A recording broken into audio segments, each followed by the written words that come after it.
Chapter 21. And it came to pass after these things, that Naboth the Jezreelite had a vineyard which was in Jezreel, hard by the palace of Ahab, king of Samaria. And Ahab spoke unto Naboth, saying, Give me your vineyard, that I may have it for a garden of herb, because it is near unto my house, and I will give you for it a better vineyard than it, or, if it seem good to you, I will give you the worth of it in money. And Naboth said to Ahab, The Lord forbid it me, that I should give the inheritance of my fathers unto you. And Ahab came into his house, sullen and displeased, because of the word which Naboth the Jezreelite had spoken to him, for he had said, I will not give you the inheritance of my fathers. And he laid him down upon his bed, and turned away his face, and would eat no bread. But Jezebel his wife came to him, and said unto him, Why is your spirit so sullen, that you have eaten no bread? And he said unto her, Because I spoke unto Naboth the Jezreelite, and said unto him, Give me your vineyard for money, or else, if it please you, I will give you another vineyard for it. And he answered, I will not give you my vineyard. And Jezebel his wife said unto him, Dost you now govern the kingdom of Israel? Arise and eat bread, and let your heart be merry. I will give you the vineyard of Naboth the Jezreelite. So she wrote letters in Ahab's name, and sealed them with his seal, and sent the letters unto elders and to the nobles that were in the city, and that dwelt with Naboth. And she wrote in the letters, saying, Proclaim a fast, and set Naboth at the head of the people. And set 2 men, base fellows, before him, and let them bear witness against him, saying, You did curse God and the king, and then carry him out, and stone him, that he die. And the men of his city, even the elders of the nobles who dwelt in his city, did as Jezebel had sent unto them, according as it was written in the letters which she had sent unto them. They proclaimed a fast, and set Naboth at the head of the people. And the 2 men, the base fellows, came in and sat before him, and the base fellows bore witness against him, even against Naboth, in the presence of the people, saying, Naboth did curse God and the king. Then they carried him forth out of the city, and stoned him with stones, that he died. Then they sent Jezebel, saying, Naboth is stoned and is dead. And it came to pass, when Jezebel heard that Naboth was stoned and was dead, that Jezebel said to Ahab, Arise, take possession of the vineyard of Naboth the Jezreelite, which he refused to give you for money, for Naboth is not alive, but dead. And it came to pass, when Ahab heard that Naboth was dead, that Ahab rose up to go down to the vineyard of Naboth the Jezreelite, to take possession of it. And the word of the Lord came to Eliah the Tishbite, saying, Arise, go down to meet Ahab king of Israel, who dwelleth in Samaria. Behold, he is in the vineyard of Naboth, whither he is gone down to take possession of it. And you shall speak unto him, saying, Thus saith the Lord, Have you killed, and also taken possession? And you shall speak unto him, saying, Thus saith the Lord, In the place where dogs lick the blood of Naboth shall dogs lick your blood, even yours. And Ahab said to Eliah, Have you found me, O my enemy? And he answered, I have found you, because you have given yourself over to do that which is evil in the sight of the Lord.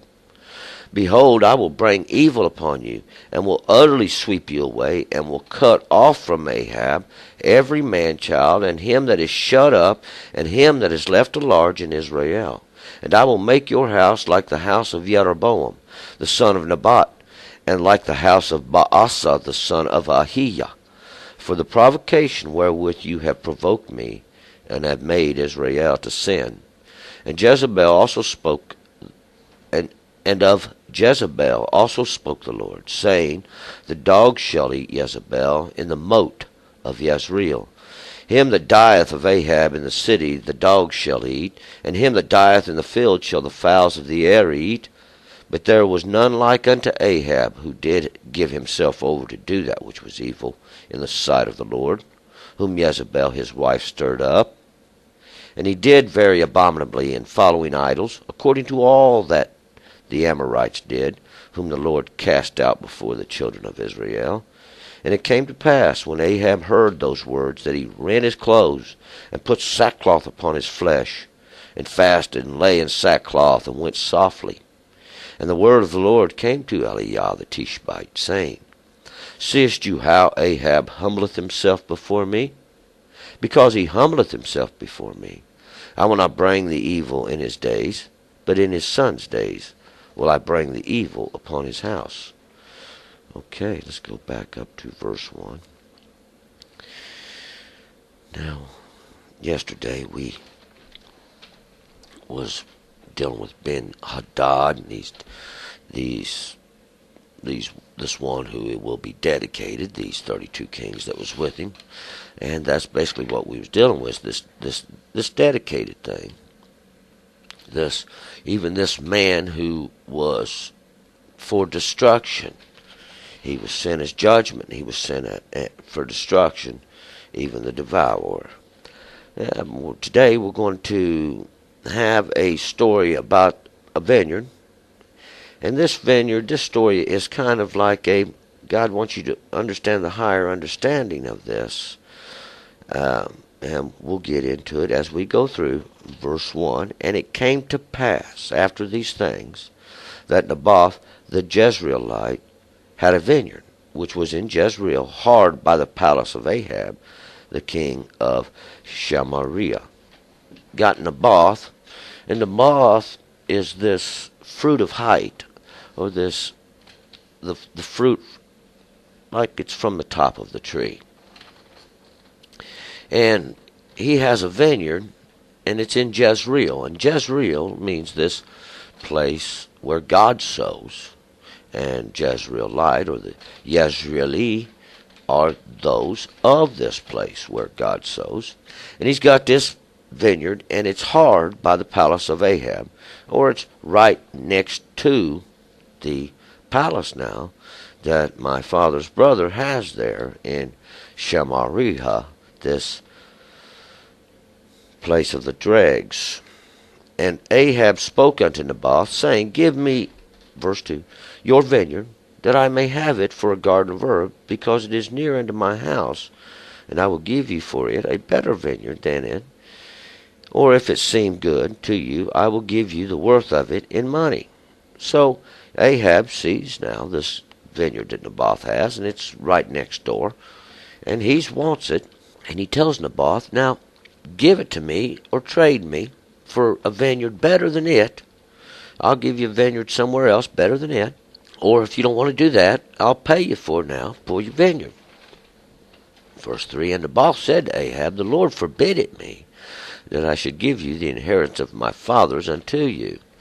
So Naboth tells Ahab, I don't want to sell it. God don't allow me to sell off the inheritance of my fathers, because it's written in the law, you ain't supposed to sell out your inheritance, that it stays within the family that it was given to. 4, And Ahab came into his house sullen and displeased because of the word which Naboth the Israelite had spoken to him. For he said, I will not give you the inheritance of my fathers. And he laid him down upon his bed, and he turned away his face and would not eat bread. So we see now, my father's brother has come back to the house after Naboth tells him he ain't going to sell him this vineyard. And he's all crying and sad. Now, what's we're seeing here, though, is he is coveting now what his neighbor has. He is desiring to own now what his neighbor has. He's the king of Israel, and I'm sure he has plenty of vineyards. They've already taken all the choice places now, and the only reason he wants this is because it's close to the house, and he ain't got to walk very far to get it. 5, But Jezebel his wife came to him and said unto him, Why is your spirit so sullen that you eat no bread? So Jezebel, now this one that causes the question, the exalted, she comes to him and she says, Why are you so sad that you ain't eating? And he said unto her, verse 6, Because I spoke unto Naboth the Jezreelite, and said unto him, Give me your vineyard for money, Or else, if it please you, I will give you another vineyard for it. And he answered, I will not give you my vineyard. So he tells Jezebel now, he's crying on her shoulder because he's wanting what his neighbor has. And we know God says, don't do this now. God has a way of giving you everything you need, and God's giving you what you need. Or maybe he's giving you what you deserve. 7. And Jezebel his wife, 7, said unto him, Do you now govern the kingdom of Israel? Arise and eat bread, and let your heart be merry. I will give you the vineyard of Naboth the Jezreelite. So Jezebel his wife tells him now, you're the king of Israel. Get up and eat some bread, and I'm going to give you the vineyard of Naboth the Jezreelite. Well, see now, God, they don't own the garden now of this vineyard of Naboth, and if God would have wanted them to have it, they would have already had it. But we see now Jezebel has done put it in her heart that somehow she's going to take this away to please Ahab, because he's crying and whining. 8. So she wrote letters in Ahab's name, and sealed them with his seal, and sent the letters unto the elders and to the nobles that were in the city, and that dwelt with Naboth. So now she's going, and she's writing letters in Ahab's name, in his name, and she's putting his seal on them. See, she's running the house anyway. And sent letters unto the elders and to the nobles that were in the city, and that dwelt there. And these are all the ones that would be over the city, who are like the governors. 9. And she wrote in the letters, saying, Proclaim a fast, and set Naboth at the head of the people. So she's telling these elders now, make a fast, create this festival, and set Naboth up here in the head of the people. Set Naboth up there so everybody's got the eyes on him, like this festival is for Naboth. And set 2 men now, 10, base fellows before him, and let them bear witness against him, saying, You did curse God and the king, and then carry him out and stone him that he dies. So her instructions are pretty clear. Make a festival and set Naboth up here in the head. And set now these 2 men to witness this. Witness what these men do. Witnesses. Base fellows. These, what we would call today, these lowlifes. Up there. And let them bear witness. Bearing false witness against your neighbor. Breaking the law of God, see. This law of God is to none effect. And what they do is they constantly break the law of God. They bear false witness. They desire that which, and they covet that which belongeth to somebody else. 11. And the men of the city, even the elders of the nobles who dwelt in the city, Jezebel had sent unto them according as it was written in the letters which she had sent unto them. So the elders, even these nobles, these ones who control the people, did this thing. Just like Jezebel had commanded them by the letter. 12. They proclaimed a fast and set Naboth at the head of the people. So they're going to do just what Jezebel says, see. They're going to make a festival. They're going to proclaim this fast, this sign that we are giving up that which God has given on purpose. But this is not what's happening. This is going to be murder and theft. 13. And the 2 men, the base fellows, came in and sat before him, and the base fellows bore witness against him, even against Naboth, in the presence of the people, saying, Naboth did curse God and the king. Then they carried him forth out of the city, and they stoned him with stones that he died. So they've come in, and they did just what Jezebel wanted. See, these 2 now, we see what they've done. This ain't hard to witness. These 2 base fellows, they've come in, they bore false witness. They've told a lie. They said, hey, this man cursed God. And he didn't. He didn't have nothing to do. The whole intent is in another purpose, see. The intent is to steal now that which doesn't belong to you, that you have coveted. Then they sent to Jezebel, saying, Naboth is stoned and is dead. So they, as soon as they get done, accomplish what Jezebel wants them to do, they send word to her and say, it's done.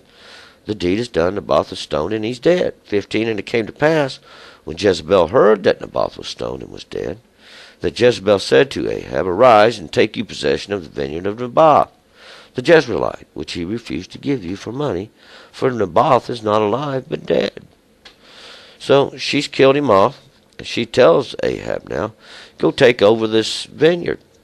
This vineyard that used to belong to Naboth, because he's dead. 16. And it came to pass, when Ahab heard that Naboth was dead, that Ahab arose up to go down to the vineyard of Naboth, the Jezreelite, to take possession of it. So Ahab didn't even question what's happened. He just jumps up, runs down there to take over his new little vineyard he's got. This vineyard that don't belong to him anyway. 17.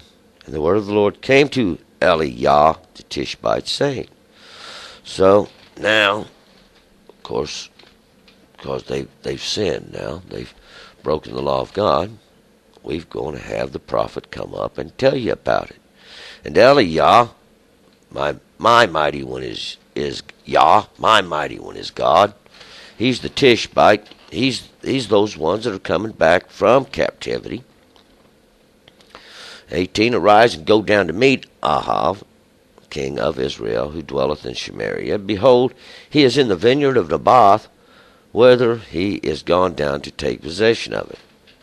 So God's telling Eliah now, you go down to the vineyard of Naboth, because Ahab's down there, and he's taken possession of this vineyard of Naboth. 19, and you shall say unto him, speak unto him, saying, Thus saith the Lord, have you killed and also taken possession? And you shall speak unto him, saying, Thus saith the Lord, in the place where the dogs lick the blood of Naboth, shall dogs lick your blood, even yours. So God's telling Eliah, he says, you go down there to the vineyard of Naboth and tell Ahab, have you murdered and also taken possession? And so now we've got murder, coveting what thy neighbor has. We've got bearing false witness. See, law after law, because they make the law of God to none effect. Never considering the law of God, never taking it to understanding. There's laws. And Ahab said to Eliah, have you found me, O mine enemy? And he answered, I found you, because you have given yourself over to do that which was evil in the sight of the Lord. So Ahab, now Eliah arrives down there, and Ahab said to him, have you found me, O mine enemy? Because here he is. This man is going to tell him what God's going to do to him. And he said to him, Eliah says to him, Elijah, I found you because you have given yourself over to do that which was evil in the sight of the Lord. You've made yourself obvious. See? You've made yourself obvious to do that which is evil in the sight of God. You've broken the law, and everybody knows about it.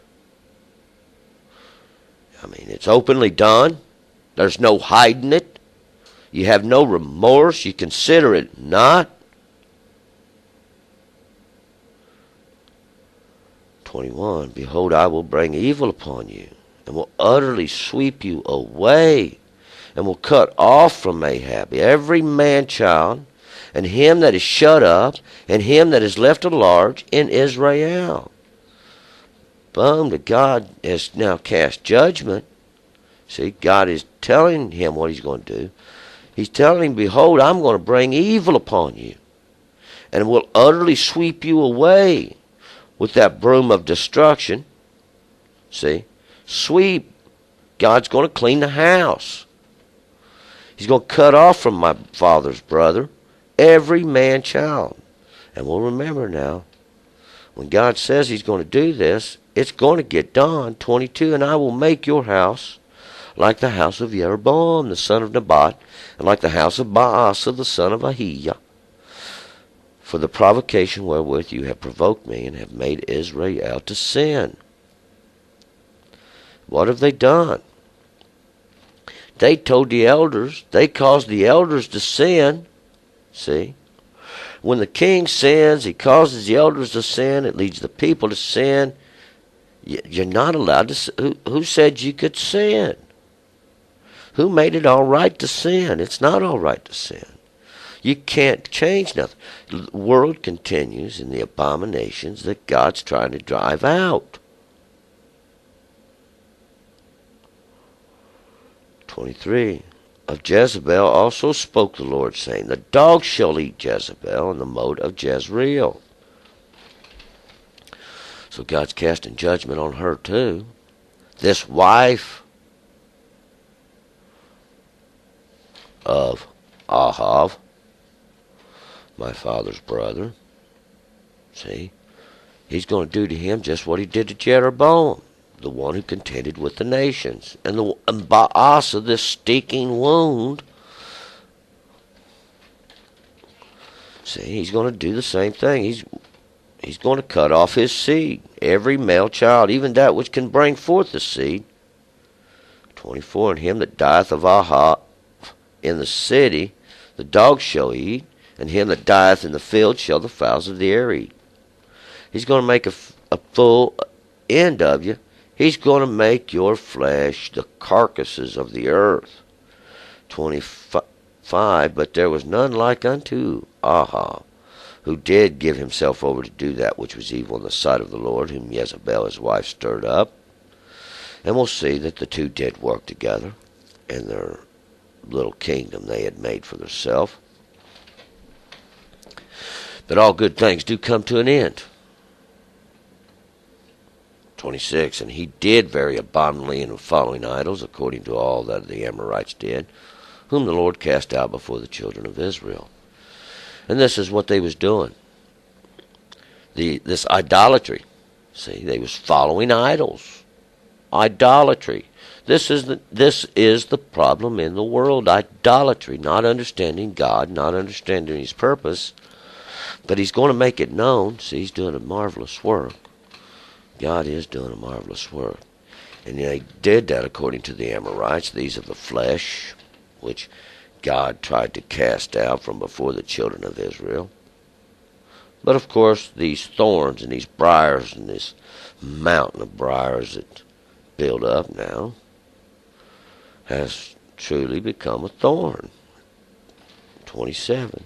And it came to pass when Ahav heard those words, that he rent his clothes and put sackcloth upon his flesh, and fasted and lay in sackcloth and went softly.